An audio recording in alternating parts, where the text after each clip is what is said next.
Pemakaian material plastik sudah sangat umum di Indonesia, bahkan berperan sangat penting di masa pandemi sekarang ini.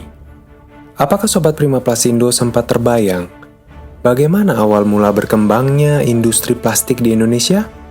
Dan mengapa bisa sampai seluas seperti sekarang ini? Kita akan bahas sama-sama di video ini. Tapi sebelumnya, jangan lupa subscribe channel kami ya.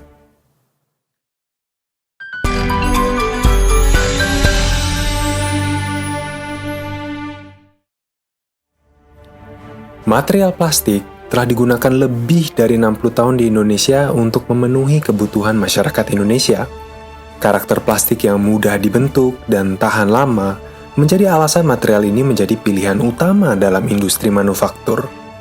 Sayangnya, sifat yang tahan lama dan sulit terurai ini juga yang menjadi sumber masalah.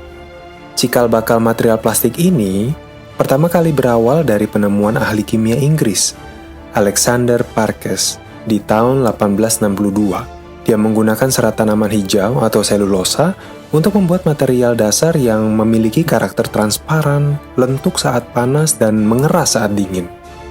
Awalnya, material yang disebut dengan Parkesian ini digunakan untuk membuat berbagai barang kebutuhan sehari-hari seperti sisir, gagang pisau, dan kancing.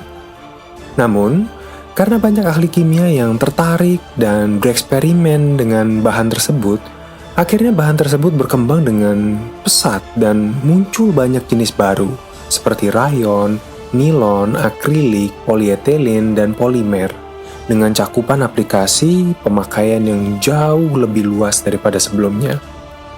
Nah, di Indonesia sendiri, material plastik mulai masuk setelah akhir dari Perang Dunia Kedua. Di awal tahun 1950-an, mulai ada berdiri pabrik-pabrik plastik di Pulau Jawa, yang saat itu sudah berjumlah sekitar 12 pabrik, dengan bahan baku plastik yang masih disuplai dari Belanda dan Amerika Serikat. Pabrik-pabrik plastik ini, yang merupakan awal dari industri plastik di Indonesia, memproduksi alat-alat rumah tangga seperti sikat gigi atau sisir, kancing, mainan anak, dan lain-lain. Produk-produk yang sangat diminati pasar saat itu karena bentuknya yang beragam, tersedia dalam banyak warna, berbobot ringan, tahan lama, praktis, dan murah. Tidak hanya di Indonesia memang, hampir di seluruh dunia saat itu permintaan akan produk plastik melambung tinggi, sehingga memicu banyak inovasi-inovasi baru dalam industri plastik. Salah satu inovasi yang sangat menonjol adalah penemuan kantong plastik. Awalnya, kantong plastik pertama kali dibuat dan dirancang oleh Stef Gustaf Thulin, seorang insinyur dari Swedia, untuk menggantikan penggunaan kantong kertas yang saat itu lazim digunakan untuk membawa barang, terutama belanjaan.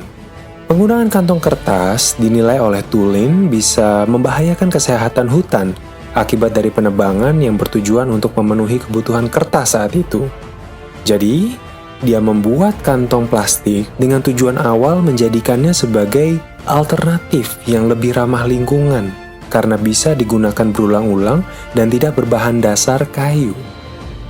Penemuannya ini tidak disangka-sangka disambut dengan sangat luar biasa. Kantong plastik buatan Thulin yang berbahan polietilen ini sangat praktis, kedap air, mudah digunakan, dan disimpan, sehingga jadi booming seketika.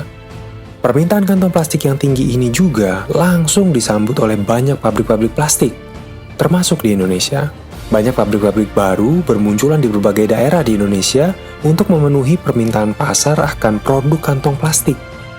Tak ayal, industri plastik di Indonesia pun berkembang pesat. Tidak hanya produsen kantong plastik polos, usaha percetakan dan sablon kantong plastik pun mulai ikutan menjamur untuk memenuhi permintaan pasar akan kantong plastik bergambar atau berlogo tertentu.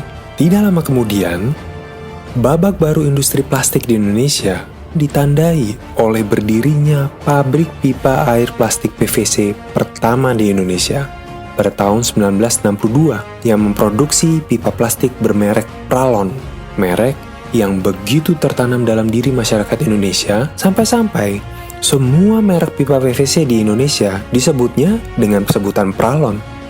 Pipa PVC yang tahan panas dan dingin, tahan cuaca dan karat, serta harga yang jauh lebih ekonomis daripada pipa besi, jelas dilirik dan digunakan oleh banyak industri manufaktur serta pihak pemerintah untuk mendukung suplai air bersih kepada masyarakat. Namun pada akhirnya, revolusi industri plastik terbesar yang terjadi setelah itu adalah penggunaan kemasan botol plastik. Di awal tahun 1970-an, perusahaan air minum Aqua masih menggunakan botol kaca untuk mengemas produk mereka. Namun, kaca cenderung mahal, harga serta ongkos produksinya, dan juga mudah pecah, sehingga distribusi produk menjadi tantangan yang besar. Peralihan kemasan ke botol plastik terbukti menjadi keputusan yang mampu melebarkan sayap perusahaan tersebut dengan luar biasa pesat, karena distribusi luar kota sudah tidak lagi menjadi penghalang, dan biaya produksi juga bisa lebih jauh ditekan. Langkah ini membuat produk air kemasan Aqua merajai pasar air minum dalam kemasan, bahkan sampai dengan hari ini. Dengan perkembangan industri plastik yang sangat-sangat pesat, tidak bisa dipungkiri pada akhirnya muncul masalah dengan material plastik, yaitu seperti yang sering kita bahas, sampah plastik yang menggunung dan sulit terurai. Masyarakat Indonesia begitu terlena dengan kemudahan dan kepraktisan produk-produk plastik sehingga tidak sadar dengan sampahnya yang mulai memenuhi jalanan, sungai, selokan, dan lautan. Baru di awal tahun 1980-an lah muncul kesadaran masyarakat akan sampah plastik. Seminar dan diskusi penanggulangan sampah plastik mulai banyak diadakan untuk membahas pengelolaan sampah plastik dan upaya daur ulang sampah plastik. Berbagai upaya dikerahkan untuk bisa meredam sampah plastik yang terus menumpuk tak terkendali. Sampai saat ini, sampah plastik masih menjadi masalah utama yang perlu ditanggulangi. Perlu kerjasama memang antara masyarakat, pemerintah, dan banyak industri agar pengelolaan sampah plastik dapat berjalan dengan baik. Industri daur ulang juga memegang peranan penting, terutama untuk menghadapi limbah plastik industri manufaktur. Bagaimana menurut Sobat Prima Plastindo? Apa pendapat Anda mengenai industri daur ulang plastik di Indonesia? Silakan tinggalkan komentar Anda di kolom komentar. Dan jangan lupa, subscribe channel kami agar tidak ketinggalan berita terbaru dari industri plastik.